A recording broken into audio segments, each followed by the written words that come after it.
Reed Kelly competed on the 29th season of San Juan del Sur, where he finished in 8th place. Reed's game really took off at the Tribe Switch when he got to work closely with his partner Josh, and together they formed a strong alliance that looked likely to take them far. However, after Josh was blindsided post-merge, Reed hung on to try and work his way back into the game, but was ultimately eliminated and sent to the jury. I spoke to Reed about what actually happened the night Jeremy went home, why he isn't surprised at the success of his San Juan del Sur cast members on Survivor Cambodia, as well as talking up weird food combinations and telling us why the foot challenge had an extra distraction to it. Reed, welcome to Survivor Oz. Hey, Ben. Hi, guys. How are you? Going well. How about yourself? How's things treating you in the world of Reed, I guess I should ask? Things in the world of Reed, that's a good question. Things are good. I'm in Minnesota currently hanging out with my family for the holidays. It's like I don't know, I think it's like 4 degrees Celsius up here. Wow. So it's warm actually for Minnesota, but probably cold compared to what you guys are experiencing. But other than that, things are good. I can't complain. Just have some time off for the holidays. Well, it's good to hear. Actually, I'm actually, funnily enough, heading to Minnesota in about 4 months. A friend of mine moved there very recently, so sort of heading to the States in a few months and gonna jump in and visit him. So what's there to see in Minnesota, Reed? Help me out. What should I be checking out in a couple of months? Let's see, in 4 months. In 4 months, there'll be lots of snow, probably still.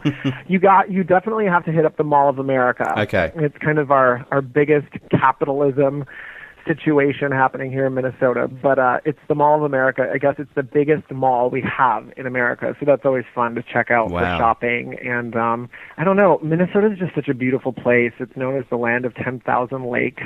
So if you could just get near one of the lakes and check it out, there's so many beautiful vistas. I was going to say, I could try and see all 10,000 of them, but I might not have time. Maybe just a couple will do. So maybe not. just depends on how long you're staying, apparently. Yes, well, exactly. I might have time if I'm staying there a bit longer. We'll see how we go. But it's strange to kind of think that the time of recording is a year ago. Your season was just wrapping up, and here we are now, end of 2015. We've got a couple of your cast members out there for a second chance, and as such a huge fan of this show, Reed, obviously it was a long-term dream for you to even get on the show. It's kind of gone by very quickly now that we're speaking 12 months later of you even being on the show. It must be a weird feeling to think that's gone by that quickly. Yeah, it's so strange. I mean, from the time you submit and then getting picked and all of it, it becomes such a whirlwind. And then you get out there, you go through this massively life-changing experience, and then it takes you a while to actually unpack all of that. And I think that's kind of the thing, at least for me personally, I didn't anticipate that it was going to take so much to unpack afterwards, both physically and I think emotionally coming out of the game. So I'm finally kind of got my body back in order. My body has been through it in the past year.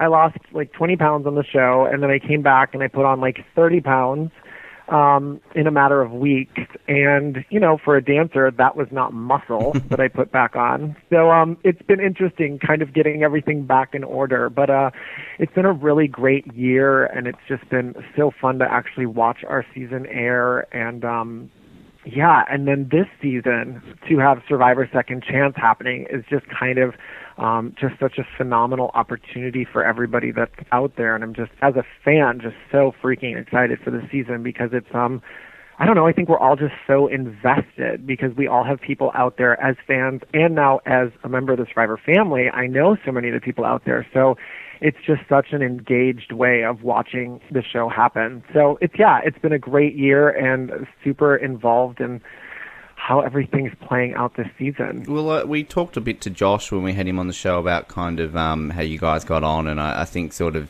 you've shared that story a bit out there in terms of how you both put those applications in, and it just so happened that you sort of got on there together. But had you ever applied for the show sort of previous to that? Had this been your first ever time applying for the show for San Juan del Sur, or had it been something that you'd been looking to do for quite some time and finally you just got around to doing it? Yeah, it's so interesting because for those of you that don't know, I've been a fan of the show from the get-go. That is my football, or, when people sit around and they watch sports, I kind of always keep Survivor on. So that's always been something that I've loved and has been a passion of mine. But I never really applied because with my life, it's on Broadway, they don't give you time off, and it's not like you can just leave work to go do something. So I was always really worried that if I applied to the show that it would have, financial ramifications and ramifications for my career, so I never really applied. But when Josh and I started dating and I introduced him to Survivor, he was the one who was finally, after we went back and really started rewatching seasons because he got really into it, who was like, that's it. Why have you never applied for this show? And I was like, because Josh, I'll probably apply and get on and then I'll have to do it. I would love to, but I don't know what that would mean for my life. And he was like, well, I don't care. I'm going to make a video and I'm submitting. And, of course in my mind, I was like, what? How dare you? I'm like, well, then I'm going to make a video too. And so that was ultimately what happened. So it was really my love for Survivor that kind of got the ball rolling, but it was really Josh's impetus to be like, screw it, let's just apply, that made this all kind of possible. So it really was, all of it was just so hand of God, we feel like, because the fact that, I'd been a fan for so many years and always wanted to apply but never had, and then Josh just falling in love with the show, really getting that ball rolling, and then us submitting separately, not mentioning each other in our videos, and then both getting essentially picked, and then being on a blood versus water season. It was just so many variables that came together in order for us to do the show together. It was incredible. And that's one of those things that I know we would have been so thrilled had one of us gone on and the other one hadn't.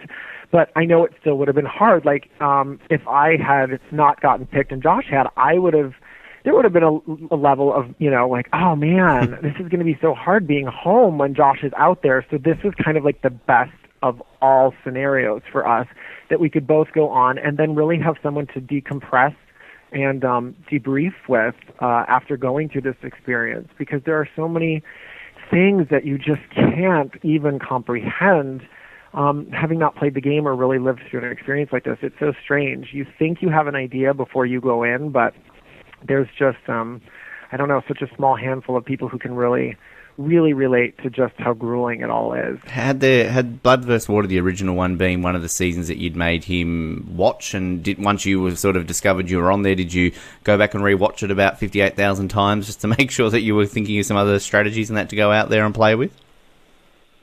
Yeah, it's so interesting because I introduced it to Josh, and it was like, hey, what are you doing? When we first started dating, I was like, what are you doing tonight? Why don't you come over? We'll watch Survivor. And he was like, is that show even still on? I was like, yes, come over. And I think it was, I forget what season at that point we were watching. It was I think it was Cagayan, maybe, no. I forget. I've drawn a blank at this moment. But so we finished that season. I think it was kind of right in the middle. And he's like, can we go back and rewatch this season? I was like, yeah, absolutely. Because you know me, I'm a big nerd and I love watching Survivor. So it only enabled me further.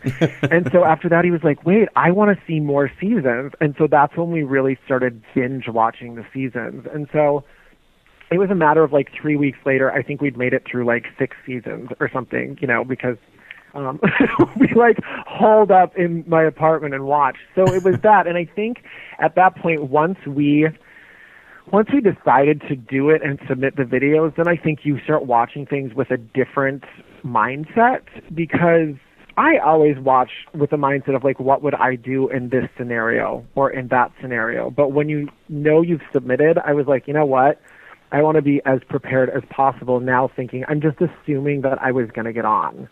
And my mom said, as soon as I told her, like a true mother would, she said, I said, Mom, I submitted a video for Survivor today. And she's like, oh, Reed, you're going to get on and then you're going to have to do this show. I was like, I know, probably, but who knows? It's a 1 in 20,000 chance that I'll get picked and whatever. But I started preparing immediately like I had already been picked. So that meant anytime I had a question about anything, I would start Googling stuff and how to make fire and started practicing all that stuff. And so we just started planning like we were going, like one of us was going. So yeah, we definitely watched things a little differently and definitely talked through strategy and stuff like that. But I feel like I was always kind of watching with that mindset anyways, so it was interesting. And as you said, it's a game that no matter how much you think you know and how much you think you can prepare for it, you're never fully prepared of that very first day and how it's actually going to be. So I'm guessing kind of on that first day,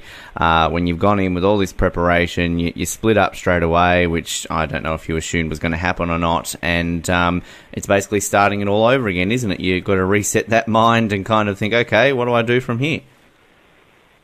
Yeah, there's so much in that question that could be addressed. But yeah, I think you go in and you think, because when you talk to people and you talk to other fans, you're like, what would you do and why did they make this decision and what would you do in this instant? And it's like you have so many plans that you think are going to work, but once on paper they make perfect sense. But once you get out there are so many other variables that affect things. Like, this would be the reason I would choose to take someone on a reward. These are my 3 criteria, whatever.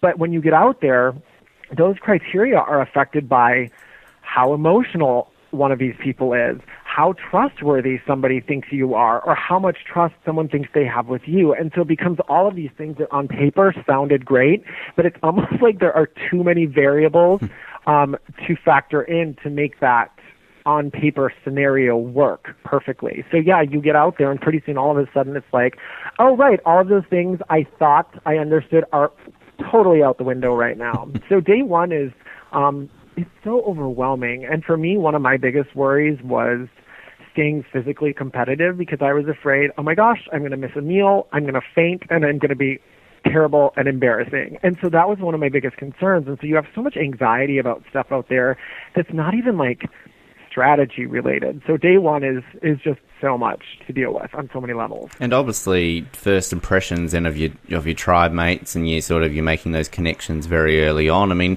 what were some of your initial impressions of your Hanapu tribe mates, and who were kind of the ones that you were sort of immediately drawn to and trying to work with in those early parts of the game? Sure. There are, because you do pregame, everyone knows this at this point, you do pregame where you're sitting around and you can't talk to anyone and you're there for like a week and whatever. And so you're definitely sizing up your competitors at that point and you're thinking, all right, who do I feel like I could potentially work with, or who feels like they're giving off a warmer vibe, because they keep you on lockdown, like you cannot interact with each other, but you start to kind of think, all right, maybe I could work with these people. And I think initially I was drawn to, and upon hitting the beach on day one, I think I was drawn to Natalie and Missy. I feel like we had some sort of good rapport on day one that felt like we could potentially work together. I'm trying to think. Those were actually my 2 hitting the beach that I felt probably on day one that I had the closest connection to after working around on day one a bit. And so that was what was so interesting, because Natalie and I actually started talking right away.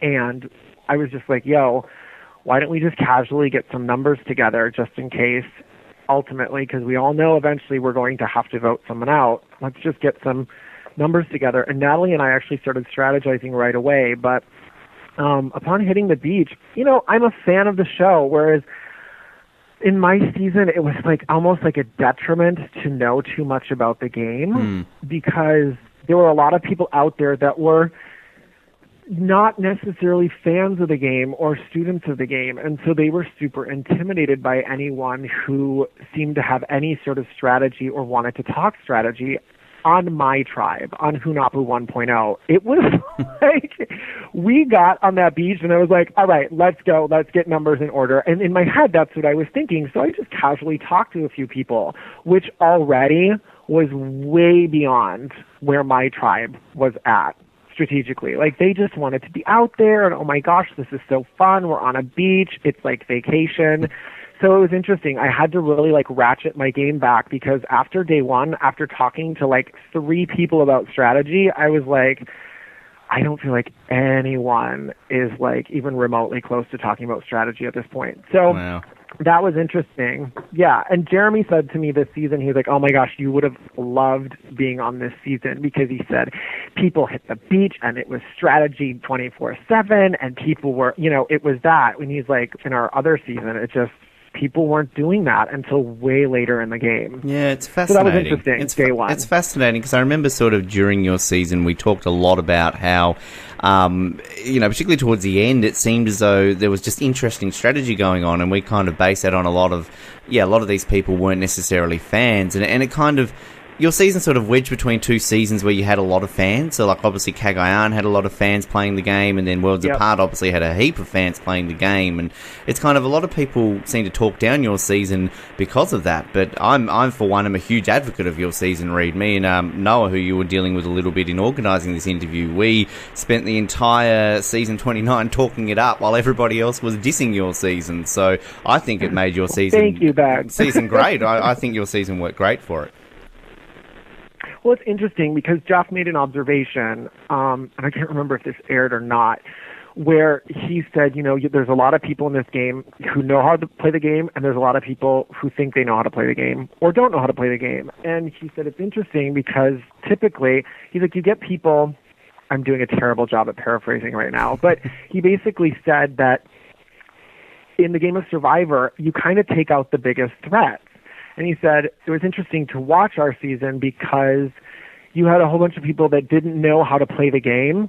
But ultimately, in the end, when you started getting down to the final 8, 6, 5, people had eliminated the biggest threats, and it was the people who didn't necessarily know how to play Survivor. So through not knowing how to play the game, they actually ended up figuring out their own version of the game perfectly, which was so fascinating. Yeah, and that's exactly right, I think, because the one thing for your season which worked so well is that you got to, obviously, the whole Josh-Jeremy battle in the middle, and it kind of seemed whoever won that battle was going to win the season. And once Josh went, it was clear-cut, Jeremy's won this season, it's so obvious. And he goes next episode, and nobody saw that coming. And it's like, holy crap, what the hell? Then it's kind of like, well, John's going to win the season. He goes, and then we're kind of stuck with, a very unlikely final 5. And you're just like, wow, I really don't know who's going to win this season, which is a great season of Survivor. As a fan, you would probably agree with that, because an unpredictable season can be great when you don't know who's going to win, because you're guessing every week rather than knowing, well, they're clearly going to win. I completely agree. Yeah, it's fun to watch that, because sometimes, when it's the pagonging and people are just like one right after the other going out and going out and going out, it's fun to watch because it's exciting to watch one tribe just decimate another one, but at the same time, it's super predictable. And that was one thing that with our season, we were like, you could count on things being unpredictable. Mm-hmm. And that's what's so interesting, because like the Josh and Jeremy kind of like head-to-head really started with Jeremy and I on our tribe, which was so interesting because there was like kind of a power struggle, because day one, Jeremy and I were like, let's work together. Great, that's awesome. And I thought, he seems like a smart guy. He seems like he could be looked at as a big threat. I'll align with him so I can point to him as, a bigger threat than me. And I said, I'll talk to other people on the tribe and we'll kind of like, work together. Well, Jeremy later told me that he felt I was doing the exact same thing as he was. And so he was like, I needed to get you out. And so people kind of got to him. And so it was kind of a power struggle between Jeremy and I for the first several days on our tribe. And so that kind of then became, the Josh and Jeremy. It all just kind of folded into itself. And so that was the anticipatory set for Josh being on one tribe and Jeremy being on another against each other. Then when we all get together, the first thing I said to Josh was, you can't trust anything they say, when he got over to our beach, talking about Jeremy and Natalie. And so that just really set off that rivalry. And so once Josh was out, I was like, listen, this has got to end. Like, Jeremy needs to go. And that was one of the things that I was a little frustrated on, because there's only so much they could show on the season, as always. But I feel like they really wanted to blindside the audience with the Jeremy blindside. Mm-hmm. And in order to do that, they had to leave off a lot of my strategic gameplay that I had done to orchestrate Jeremy's blindside. And so basically what ended up happening is it really looked like John was the huge motivation for the Jeremy Blindside, when in actuality there was like a 3-part stage to my plan where it was like start with Jeremy, get him out, and then assess what the next thing is. And so I felt like that was, revenge for Josh, and then he was a huge threat that I knew that I needed to overcome in order to move forward in the season. So it's interesting to see how it all played out. But, I could go way further in depth about all that. But well, I was going to ask, please. How long an interview do you want? Well, I was going to say, if you can sort of give us a brief in that, because, in that, sort of, as you said, it was sort of a viewer blindside, and we had a top 10 on our site where we did top 10 viewer blindsides where we had no idea who was going home, and that was number one, clearly. To this day, I remember watching that episode having no idea Jeremy was going home, and I was rooting for Jeremy at that point. It was amazing. And I was like, what the hell? I remember screaming at my TV when he's going home, like, what? But yeah, please, enlighten us. I'd love to know a little bit more about kind of what happened with that vote. So at this point, all right, so it's been a little while, so I'm going to have to try and recreate this. So basically, once Josh was out, we knew it was either going to be Josh or me, one or the other. And they were vacillating back and forth, and maybe we should take Reed out first, maybe we should take Josh out first, blah, blah, blah. So once Josh was out, I was like, all right, that's it. I'm going home next. This is awful. My game is over. I need to do something. And that's where I decided, I was like, I need to figure this out. I'm going to look through Keith's bag and see if he has that hidden immunity idol, because he just, for whatever reason, it just seemed likely. And so I was like, all right. So I went through his bag, found the clue. And so what they showed was me presenting the clue to Missy and Baylor, but what I said was, you guys, here's the deal. Now we know that Jeremy doesn't have the idol. Keith does, or Keith and Wes do. So what we now are facing at this point is we can align in this moment, and this is kind of where we were using voting blocks. Like everybody talks about voting blocks like they didn't exist before the season, but we basically created a voting block for this one vote to align together to take out a common enemy. And so I said, we have a chance to make an average survivor play or an epic survivor play right now. What do you want to do? And Missy was like, okay, well, what's the average survivor play? And at this point, the only two people I was able to get aside, I think, were Missy, Baylor, and Jacqueline, because John was off on a walk or something. And so I was presenting this to them. I said, here is the instructions to the hidden immunity idol. That means Keith or Wes have it. It was in Keith's bag. We can put a lot of pressure on Keith, say we're going to vote for him, he'll play his idol, and we can flush the idol, and then we don't have to worry about that at the vote. And if he plays it, he plays it. If not, he goes home. Or we can make the epic survivor play, which is we can put pressure on Keith, say that we're voting for him, Jeremy won't suspect anything, and then take him out in this moment. And so, Missy's eyes lit up at that point. She's like, okay. And she's like, great. So how does this work? And I said, well, we need to vote together. And I said, Jacqueline, you need to talk to John and make sure he's on board with this. And she's like, absolutely. I'll talk to him. This should be totally fine. And I said, and that's how we'll move forward. And so that was really how all of that came to be, because I was just trying to save my own hide at that point. And I knew that they also looked at Jeremy as a threat. And so I needed to make a compelling enough case, because Missy really wanted to be involved in big moves in Survivor. So I knew this appealed to that side of her gameplay. And so that was it, because at this point it was balls to the wall for me. Like, it was either I make a big move and make a big play, or I'm going home. And so that's literally what I did. And all of this went down very quickly before we went to our next challenge. And so I didn't know what to do with the hidden immunity idol instructions.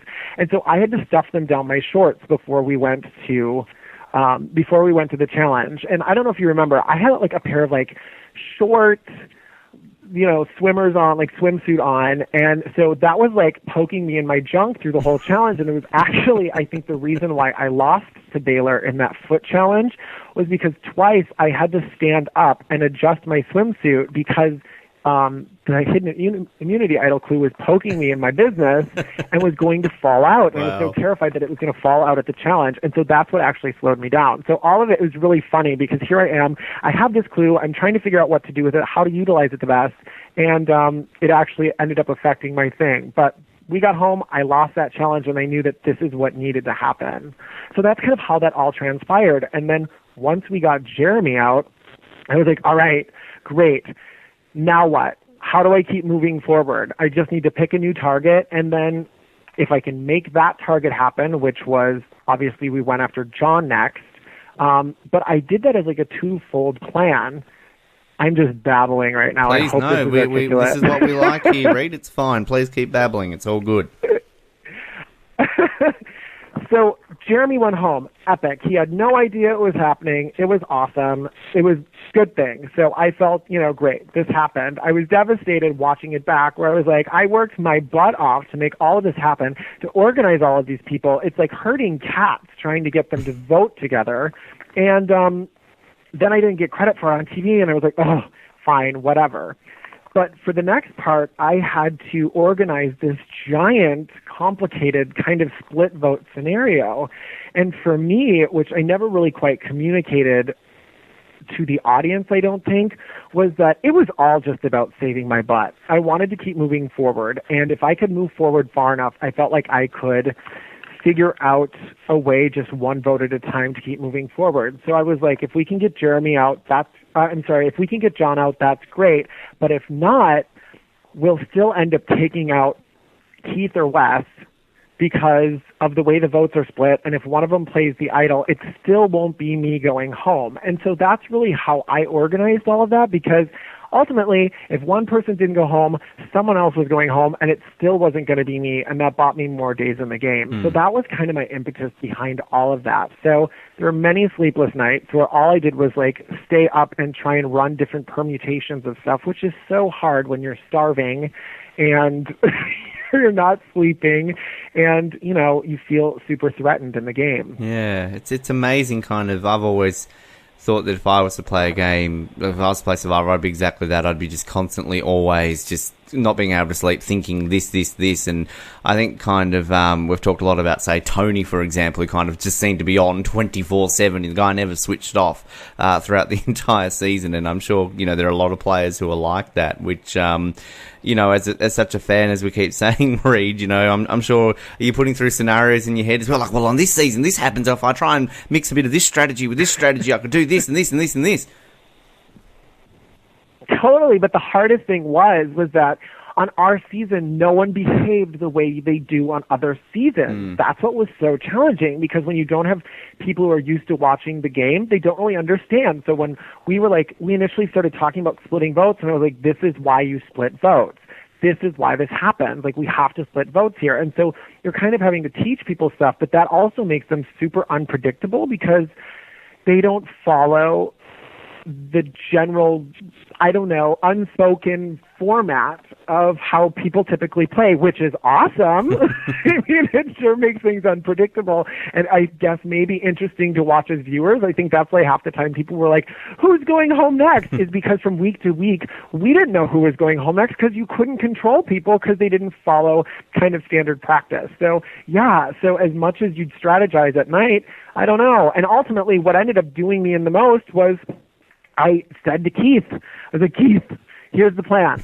We're going to do this, vote like this. Tonight I'm going to come after you and Wes at Tribal Council. Don't get spooked. It's going to be okay. I'm with you, but I need to do this. I need to put pressure on you guys so this is believable for the other alliance. Whatever happens, just stick to the plan. It's going to be great.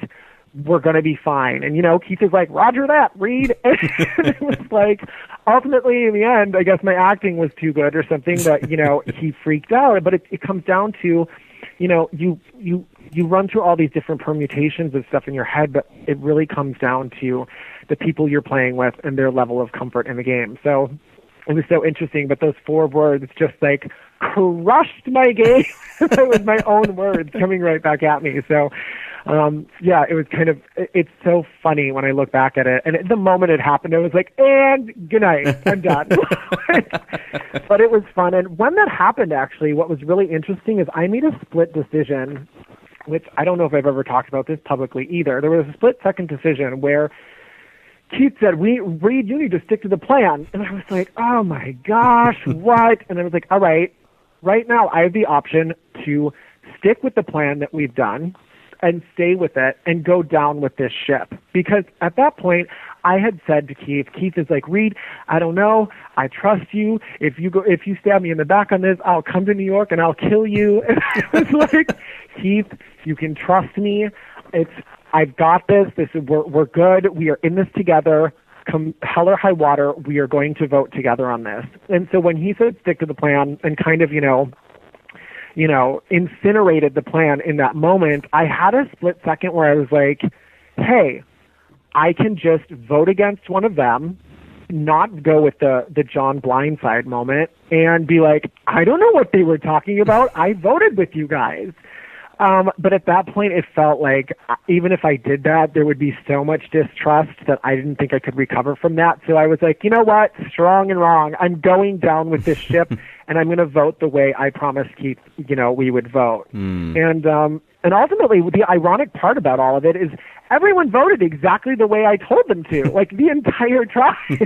It's just that Natalie told John to vote, to play his idol at that point. So, yeah, it was crazy, but stick to the plan, man. That was it. You see that T-shirt, you see those words out there. It just hurts you every time you see it. You go to fan events, people are wearing the stick to the plan T-shirt. You refuse to sign autographs. You just like, go away. Don't want to see it. Don't want to see it. It's hysterical, but it comes with the game, and I love it. It's just, it was just such an exciting moment. Would have been more exciting had it actually worked. However, I will say one thing further on that vote. There was so much that went into obviously making that vote happen, but Alec and I were kind of planning that vote, and we had to do so. We had to do it so covertly. And so for one moment at the well, we were discussing, maybe we shouldn't go for John. Maybe we should take out Missy in this moment. That way, if anything happens, Missy will not be expected to be voted for. And we're like, all right, maybe that's a good idea. But right now, everything is so set right now. Let's come back to this. And we never got to come back to that. But had we been able to revisit that for just 2 more minutes, the entire game would have been different because we would have voted for Missy. John would have played his idol. We would have flushed an idol. We would have flushed 2 idols, I guess, at that point. Keith would have gone home, or whoever. Wes would have gone home. Or Missy probably would have ended up going home instead. So see how it gets so complicated by like one decision you make or don't make in that moment completely changes everything. So it's interesting looking back at, at those split-second conversations that had you just said one thing differently, how the entire game could be different. Yeah, well, exactly. We get into trouble a lot on this show, Reed, for bringing up what-if scenarios and, things like that. But, I was going to say, like, had John gone home that night, the what-if scenario, how does it turn out? But, as you just brought up, Missy goes home that night, how does it turn out? I mean, there's just 1,001 different scenarios there that it's hard to analyse. Yeah, it's hard to analyze, and it's hard to analyze in the game. Like, you're sitting there and you're like, all right, what if I do this? What if I do that? Because my thing was like, all right, John goes home. I'm trying to remember my starved mindset at that point, but it was, if John goes home and this is successful, I'm going to go to Jacqueline and be like, girl, listen, you took out my boo, I took out your boo, let's align and let's work together to get to the end. And that was kind of my thing. And I think, honestly, had that really happened, Jacqueline and I had such a good rapport throughout the whole game that I feel like that may have actually worked at that point. If she could have set aside the fact that we had both taken out each other's loved ones, I think she may have actually considered that. So there's tons of what ifs. And when you're in the game, that's all they are in your head. You're like, what if I do this? What if I do that? So looking back in retrospect, I try and stay out of that rabbit hole of being like, well, if I had only done this, because you'll drive yourself insane. Like, I won't sleep at night sometimes because I'll consider, like, the different options of had I played things differently. Yeah. So it's a risky game. Well, apologies, Reed. We do that a lot on this show. We make people lose sleep because we bring up these scenarios. Like, I haven't thought about that. Ben, don't tell me that. Totally. Just going to sleep. One of my favourite moments of the season is the episode where you did go home and obviously with the John-Jacqueline fight. I just love the interaction when you've kind of gone to Jacqueline and you're kind of like, hey, what's going on? I really need to know. Like, this is my, future in the game. And Jacqueline guys kind of turns to you and just like, well, too bad. I can't remember exactly what she says, but it's just the way it was sort of the snap. I mean, that obviously was extremely frustrating when you're trying to save yourself at that point, and you've kind of got the glamour couple of San Juan del Sur having a bit of a tiff out there, a lover's tiff, so to speak. It was intensely frustrating, ferociously frustrating. I was like, dude, I am going home if you guys don't speak to one another. It has been 7 hours of you guys stomping around camp being mad at one another. Get over it. I'm going home. And it is that. And things are very raw and very real out there, and everything is so heightened because you're famished, and somebody says one thing and it sets you off. So, that moment I was like, I need everyone to just put on their big girl panties and let's talk about the game because that's why we're here. But it was one of those things that she couldn't bracket, John couldn't bracket, and it was ultimately to my detriment. And it was, by the time we headed to tribal council, I was just I so knew I was going home at that point that I had switched gears to dude, I cannot wait to eat a burger right now. I am done. But it was so hard because you just have this couple that's out there completely fighting with each other and having a real world moment within the confines of a really competitive game. So it was, that was another thing that really, there was really nothing I could do about it. It's one of those things on paper that you're like, oh, well, I could have just done this, this, and this. But then you get out there and you're like, you're not counting on people actually having a legitimate lovers quarrel during the game. Did you hysterical, funny to watch, terrible for my game. Did you think at their wedding that perhaps you and Josh could have faked having a bit of a fight to delay their wedding or something like that to get revenge? That was one of the things where I was just like, you know what happened in the game happened in the game, and I'm so good. And it was one of those moments where I looked at Jacqueline when I knew I was going home, and I was like, girl, it's fine, don't worry about it. Because it was all at that point, everything had been set into motion. There was no changing anything. So I walked into that tribal, my boot episode, eyes wide open that, everyone was voting for me to that point where I even told Alec desperately didn't want to vote for me.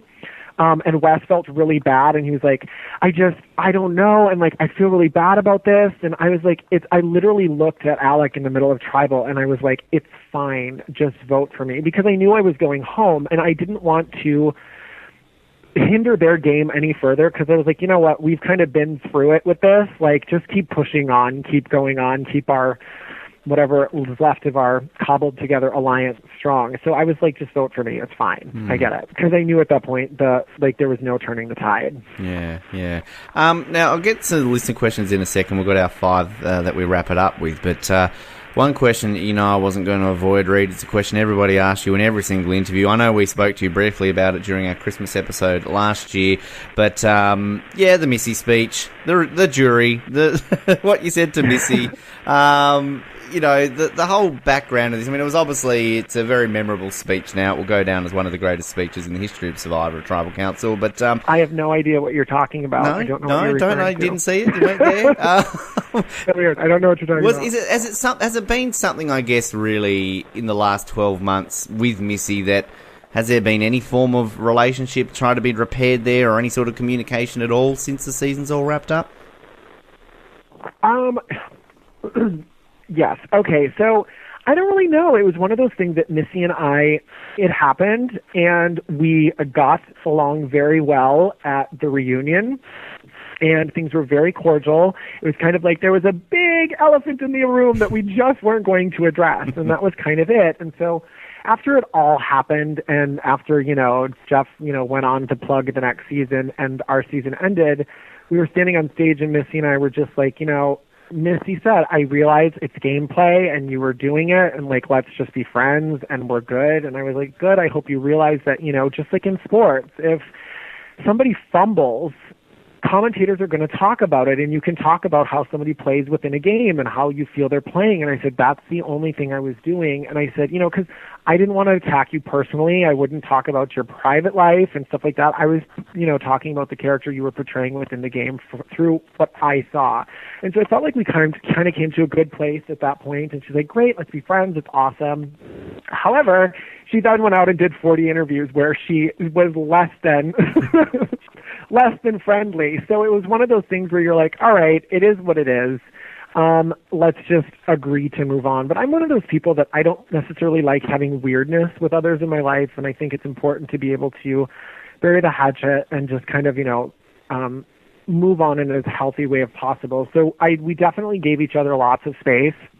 And then what's really ironic about it is on Twitter, every day when I, open my Twitter, under who to follow, Missy is the first person that's on my Twitter. Every day it's her smiling face, and it's like, who to follow? Missy. And so finally, I think it was maybe a couple weeks ago, I just thought it was so hysterical because I don't have any ill will toward Missy, and I think she's actually a really fun human being.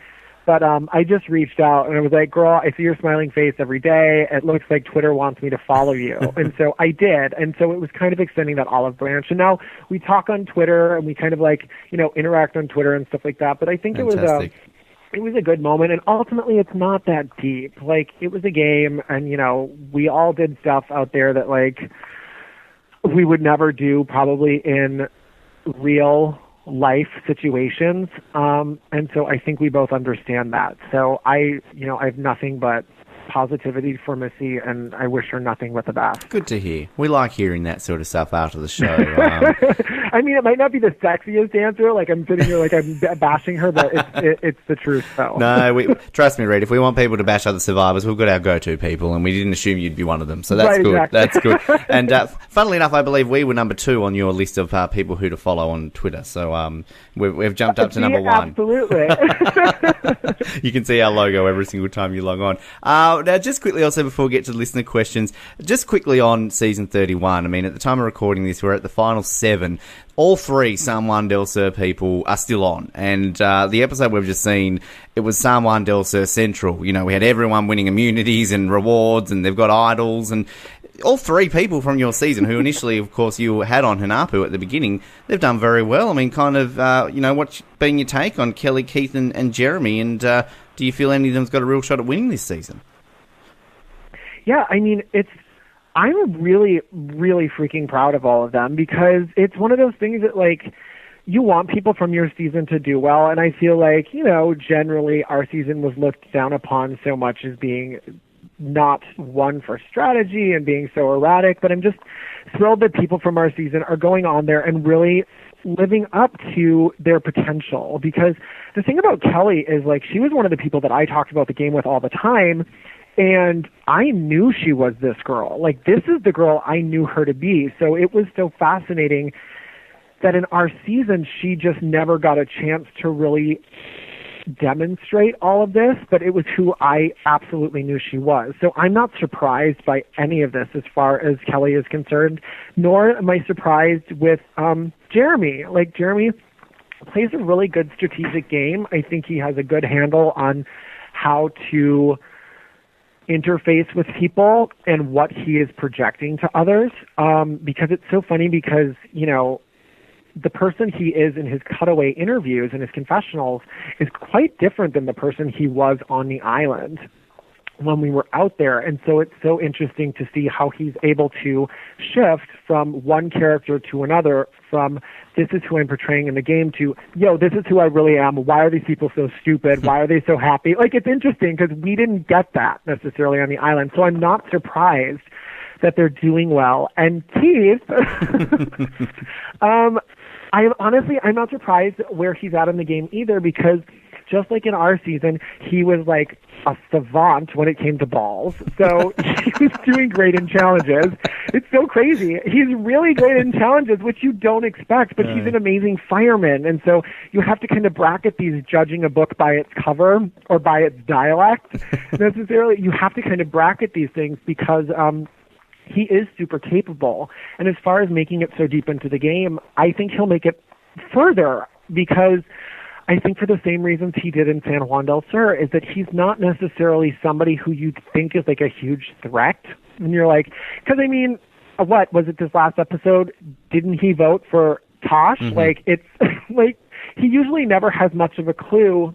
God love him of what's going on in the game. Like, it's usually like, Roger that, you tell me what to do and I'm there, or you don't tell me what to do and I'll cast a stray vote wherever just because, like, because that's how he is. So you're not really threatened by him necessarily in the game, except when you go into challenges that involve balls.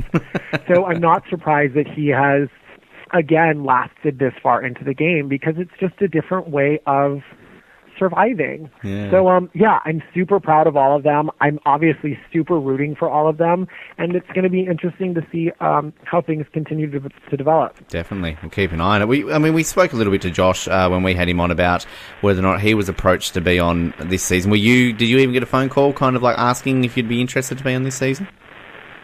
I didn't get a phone call this season, but I think it was also Josh got a phone call. They wanted him to be on the season, which is amazing. He was obviously doing a new Broadway show, so he couldn't do that.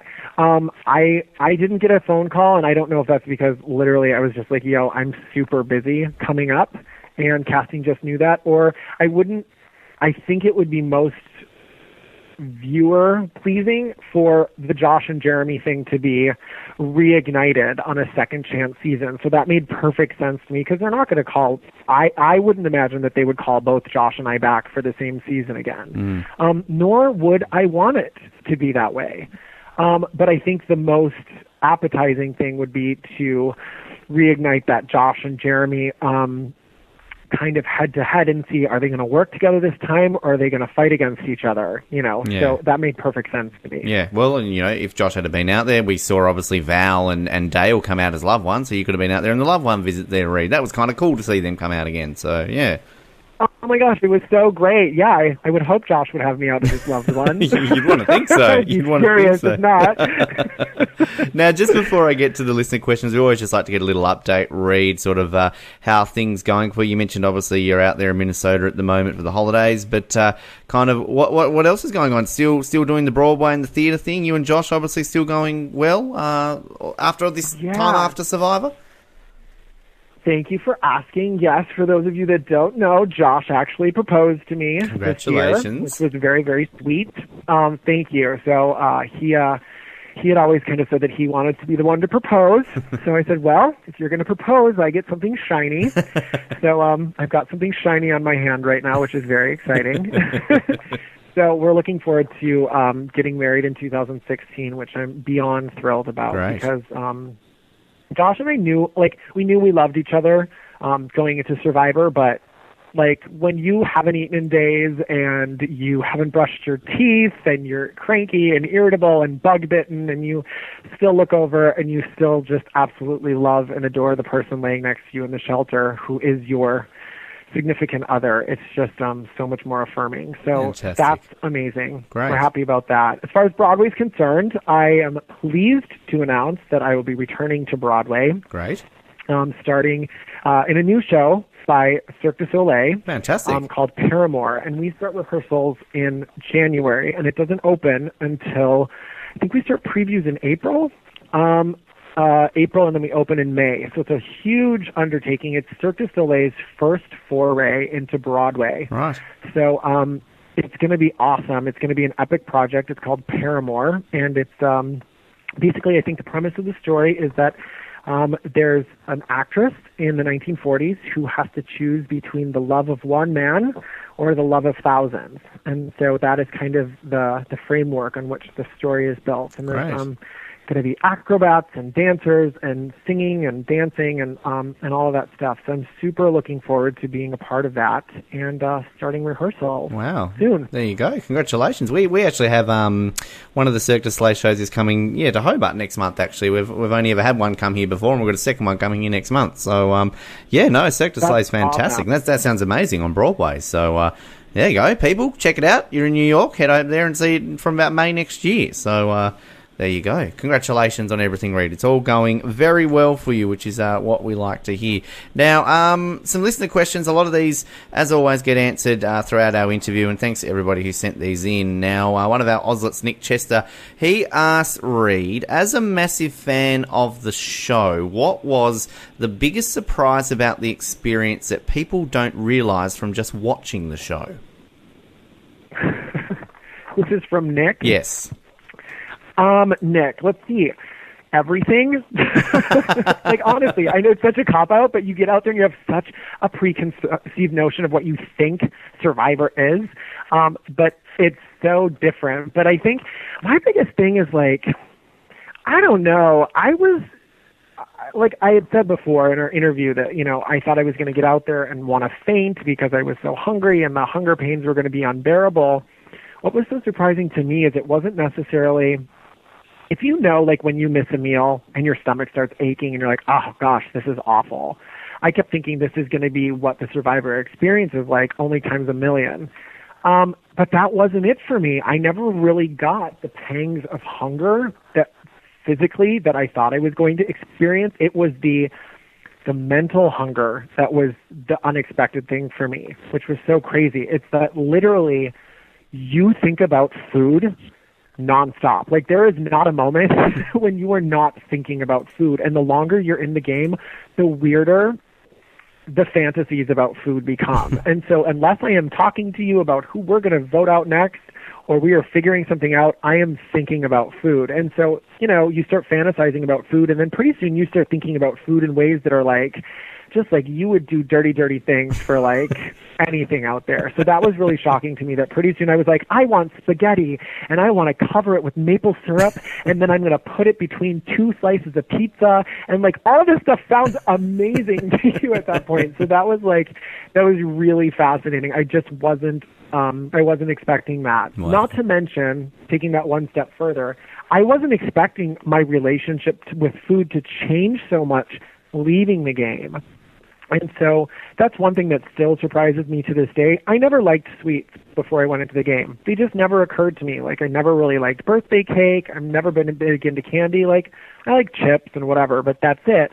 All I fantasized about out there was, like, sweets and candy and donuts and, like, sugar. And then when I got out of the game, I'm like a sweet tooth now. Like, I'm obsessed with sweets to the point where, like, I can't keep them in the house because I have no control to stop. And so that's been what's been so fascinating about it, is that was completely unexpected. Like, I came back, went to the grocery store, and put just about everything in the sweets aisle into the cart, and my mom was like, who are you? So that was really unexpected. Wow, there you go. Thanks, Nick, for that question. Now, Zachary Chong, now Zach's one of our long-term listeners. He's got a few questions, but I like this one. He starts off with a comment. He says, tell Reed that you were robbed of an edit. You should have had at least 40 confessionals, and being on a winning tribe killed your edit. Now, his question is, would you rather be a minor character on a winning tribe or the main character on a losing tribe, like Josh was? That's so... who is this from? This is from Zachary. Hey, Zachary, long-time listener. All right. That's such a good question. Yeah, and I thought about this a lot, actually, and I would much prefer to be a minor character on a winning tribe than... I'm not saying Josh was, but as like a flash in the pan where they get lots of attention, but then they aren't in the game for a long time, because I'm a fan of the game. I want to play. So I want to be there playing the game. And so to me, it's not necessarily about the screen time and the exposure and all of that. It's about, I wanted to have the longest Survivor experience possible and the most successful Survivor experience from a gameplay standpoint. And so whether or not I got a lot of exposure or not, that didn't matter to me because I was out there playing. And so there was so much stuff that was happening on our tribe in the first 10 days that just got no airtime. Like, we were starving, we were, talking about stuff, we were having our own personal dramas, and all they seemed to focus on was, I got confessionals about food, which, going from my last answer, apparently I talk about a lot, but I was talking strategy all the time, because that's what I am, and that's what I pitched myself going into this game, is I'm a strategist. I love that, and so, none of that was really talked about, and so I was kind of like, well, I was out there talking about this stuff too, and people were like, is he going to be the next Purple Kelly? But when it really comes down to it, ultimately the experience I wanted to have was playing Survivor and experiencing that. So I think being on the winning tribe and getting deeper into the game for me was more what I was looking for than being the person who got lots of attention, but then went out earlier. So I hope that's articulate. Good answer. I like that. Well explained. Thanks, Zachary. Couple more and we'll get to our final 5 quick fire ones. This is a great question here. Chris Hrosnikic, sorry Chris if I've butchered your last name there, he says, as an actor and a massive Survivor fan, I love seeing contestants like you and Josh that are there for the name of the game and not the 15 minutes of fame. That kind of works very well with your answer that you just gave. You guys played strong games, and Reed, I hope that sometime soon you can bring those victory splits to the Broadway stage. My question is, if you had to cast your San Juan del Sur contestants in a Broadway show, what would you choose? And he says Cinderella is off limits. Oh, Chris, there's so much in that. Well, thank you. From one fan to another, I appreciate it. It's always, I just wanted to go out there and make the fans proud. Which, I don't know, you're always going to disappoint some people, but that was one of the things I was really concerned with, is being a longtime fan, super fan of the show, and going out there and like disappointing people. So thank you. Yeah, and then as far as being an actor, that was one of the things that when we were in casting, that casting actually told Josh and I that it was going to be kind of our cross to bear, because Survivor doesn't like putting actors on the show. They want to have real people that are out there to play the game, and they don't want to have people that are out there trying to launch their careers or use this as a stepping stone to something else. And so they said that's going to be something you're going to have to fight against through this whole casting process, is, you know, the fact that you guys are both actors. And so that was one of the things. Was I said to them, I was like, you know what, this could potentially hurt my career, you know, taking time off of my career, doing Survivor, being really exposed, when I feel like in our business you try and cultivate a certain image and show a certain level of professionalism. And I said, I don't know what I'm going to be like when I haven't eaten for 2 weeks. So this could potentially be a really bad thing. I may be a horrible, grumpy person out there, and people might not want to work with me again. So I appreciate that it kind of came across that we were out there to play the game, because that was obviously why we were there. As far as coming back to Broadway with my splits on Broadway, come see me in Paramore. And then I think that's such a tough question for what would I cast. Obviously Cinderella is out.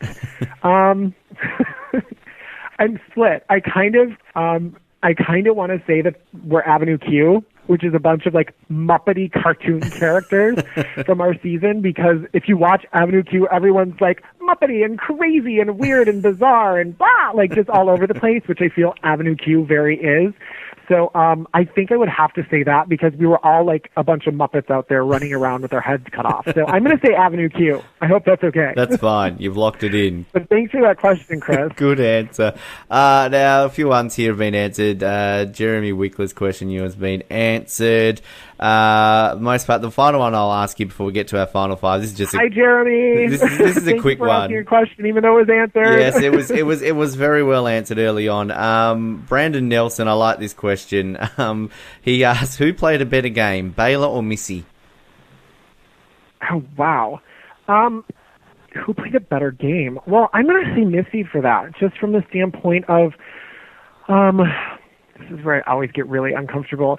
I think Missy played a better game because she was more actively engaged in the game. I'll just say it that way. I feel like Missy was more active within the game. I think that's so, you know, Baylor just kind of like followed along and didn't really have an opinion, and a lot of times, and didn't really do a lot around camp, and people were annoyed with that. And I feel like Missy was, you know, active around camp, and she socially tried to be the hub. From what she says, she tried to be the hub of all the conversations. So just through the act of actually trying in the game, I think she was better, played the game better. So I guess I'm going to say Missy. All right. Final answer. There you go. Lock it in. Thanks, Brandon. Thanks to everyone who sent in their questions. Now, Reed, we close out every single interview with a series of quick-fire questions, just your opinions on various Survivor things. Okay. Well, you're a fan, so they should be easy for you, Reed. There should be no pressure on you here at all. Starting with, what are 3 things you learnt about Jeff Probst during your time on Survivor? He's even more attractive in person. He's a super, super cool, likable guy. And he really does have a great sense of humor. I think a lot of times people think that he's just like this stern, kind of stuck-up figure or whatever, but he's not. He's got a great sense of humor, and he just genuinely loves the game, which is so awesome to be around. I think we had a lot of fun with Jeff your season. That was when CBS released that Jeffisms video remix video, and we made our own version because we think Jeff had a lot of one-liners during your season, and it just looked like he had a bit of fun during your season, which is weird because he comes out a lot, and I think he wasn't too positive on San Juan del Sur, which is weird because he looked like he was having fun. Oh, he seemed like he was having such a blast, and it was one of those things where, like we were doing the challenge where, like, we were fighting each other balancing on a pole, and we fall into the mud, and we're, like, covered in mud, and so when I was climbing out, I'm, like, sopping with mud, and so I grabbed Jeff's leg and just smeared mud all over him, and like, because I thought it would be fun and stupid, and he laughed and thought it was hysterical, and so then we carry on, we go, and the next time I get out of the mud, he was like, "Hey, Reed," and I was like, "What?" He's like, "Aren't you going to do the other leg?"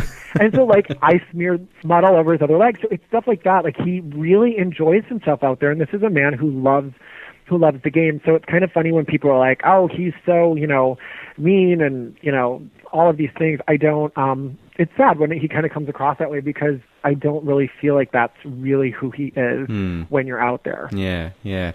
Question number 2, as a big fan, this should be a good answer. What's your favourite and least favourite season of Survivor? Oh, crap. This is such a hard question, though. I think the bigger fan you are, the harder this is. Obviously, my season is my favorite. No, I'm kidding. I've always been hugely a big fan of, like, there's a couple that I'm huge fans of. Like, I love Survivor Palau. Mm-hmm. I've always loved it. I think the concept when they got in there and the set dressing and everything for that was so awesome. But I'm also like, oh gosh, it's so hard. Like, what's the other one that Stephanie was on right after that? Guatemala? Yeah, Guatemala. I loved that season. It was so brutal. And, like, that's, like, when we look at Survivor, you've got people throwing up, they're dying, the bugs are terrible. I think as viewers, that's the stuff I think we really enjoy watching. Now I know that it's awful to go through, and I'm so glad I wasn't on that season. But I really enjoyed that, so I think those are kind of my tops. I'm going to do another one. Fiji, I love the have or have not thing, like all of them dying out there. Again, it's the same thing, people really struggling. Least favorite season. Oh gosh, I don't know. I've never actually thought of it like this, to be honest with you. I don't know if I can have a least favorite season from the standpoint of that I just freaking love the game so much that I love them. I'm going to have to bring up a quote here, I feel, Reed. I don't have an answer. Well, what's your least favorite season? Well, I'll get to that, but I was just going to say we have a quote that I get into trouble for using on this show. Rob Sesternino said on this show many years ago, Survivor is like pizza, even when it's bad, it's good, which is obviously from another quote, but we've just changed it to Survivor. But my least favourite, well, look, I think Redemption Island's kind of your cliche answer, isn't it? It's true. But it's so interesting to me because it's one of those things where I'm like, even in its differentness and stuff like that, I really appreciate that they did something different. And so that's why I'm like, so sometimes the things that you hate a season for, I'm like, oh, but they went out on a limb and they tried this, so I actually appreciate that. So, yeah, I like Rob's likening it to pizza because pizza is one of my favorites anyway. Well, there you go. with spaghetti and maple syrup, as we learnt in this. Exactly. Definitely that. Yes. Now, question number 3. I don't even really need to ask you this because I know the answer for it already. Reed, who's the sexiest ever Survivor contestant? Oh, that's definitely going to be Josh. Well, it has to be. I'd be a bit worried if you answered somebody else. I think if not, we have a problem. Yes. I was a bit worried when you said definitely. You were going to say, like, oh, definitely Aussie, or oh, definitely Joe. I'm like, oh, hang on a minute. No, what about your fiancé? Totally. Yeah, exactly. Yeah. But I'm gonna have to say there's some other people that I would put up there for just like Parvati, because I know her, and I know her now, and it's so fascinating because I never used to understand about Parv, where I'd be like, why are these people doing these things for her? I don't understand. But then you get around her, and she is just like the most charismatic person I think you will ever meet. And I was like, oh, I get it. She laughs at me, and I will completely, you want me to drink poison? Yes, done. So I think there's something so incredibly sexy about that. So if I had to pick like a runner-up to Josh, it would have to be Parv, because she just has this magnetism that I've experienced that I think is just so sexy and so cool. Right. But I hope that doesn't get me in trouble with anyone. No, I think you're allowed. That's fine. Who to you, and you can answer yourself or Josh for this one, who to you is the greatest player never to have won? Oh, gosh. Greatest player never to have won. Crap. I mean, it all goes back to what you define greatest player as, which is so hard. I think there are people out there that, played really awesome games and then get down to the end and just can't put it together. Like Russell is an awesome player of the game, but he's missing half of the game, which is the strategy part of it, which is strategic, where you have to have people like you enough to get all the way down to the end, which is so fascinating to me. I don't know. Oh, crap. I'm a loser. I can't think of anyone that I think is the greatest player that's never actually won. Honestly, I'm so boring. There's like no one really that comes to mind that I'm like, oh yeah, they totally should have won. But I think at this point, if I have to go back to like someone from my season that could have been like an alternate winner, I think Jeremy would have been awesome. Would have been a super satisfying winner, obviously. I think Kelly as well. She's like really satisfying, and I think you're really getting to see that this season with just how much she loves the game, how knowledgeable she is, how crafty she is. And I think if Kelly is one of the people who doesn't win, I think she could be one of those awesome people that I think absolutely deserves a title like that. Good answer. I like it, Rick. Well done. Is it? Yes.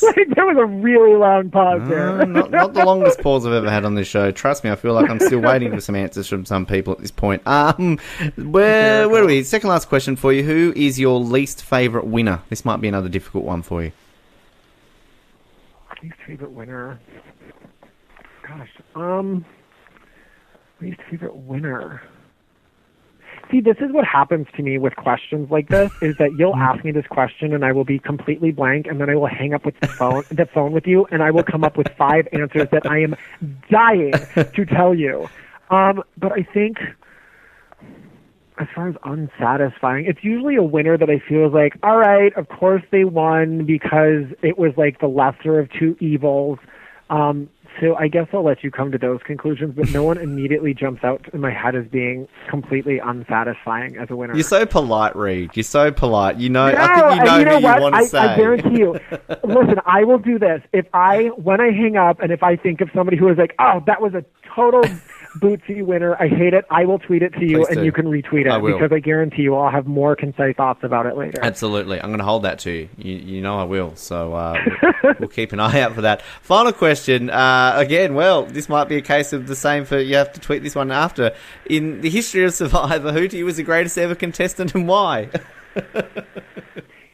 I actually do have an answer for this, and it's not necessarily the greatest contestant ever, but I think it's one of the contestants that I thoroughly enjoyed, and I think that's Kim Spradlin. Mm-hmm. And she was, to me, I just really, really enjoyed her as a winner. I enjoyed her as a player, being a viewer, and she was one of those people when they would ask me going through the interview process, who's somebody that you would aspire to play like? I'm paraphrasing that question. I would always say Kim, because I thought she was really kind of low-key. She had a great handle on her game. She made really decisive choices, but people always came to her and really brought the game to her sometimes. And so she was one of those people where I really I really admired. And so she's a really great player. But then if you're going to talk about people who are just like balls to the walls and can talk people into doing anything and, get people out of the game with multiple idols and like give away 2 idols to cover different people in tribal, I mean, Parvati's right up there because she just blows things out of the water with the way she has the forethought not only to play things for herself, but to play things for other people that in turn will work in her favor, but helps curry favor throughout the game. So I think, Parvati is definitely one of my top. Who knew this was going to be a love fest at Parvati today? Right. Well, it turned that way a bit at the end, but hey, it happens. These questions bring out those sort of answers, so yeah, why not? It's so good. It's how it works. Well, Reed, this has been a lot of fun, mate. We really do appreciate your time. Thank you very much. Best of luck. Oh my gosh, Ben, thanks for having me. I hope this was articulate, and I hope you viewers down under, got some of your questions answered and, made sense. I think so. We and again, everything else will be covered in tweets after this interview. Fabulous.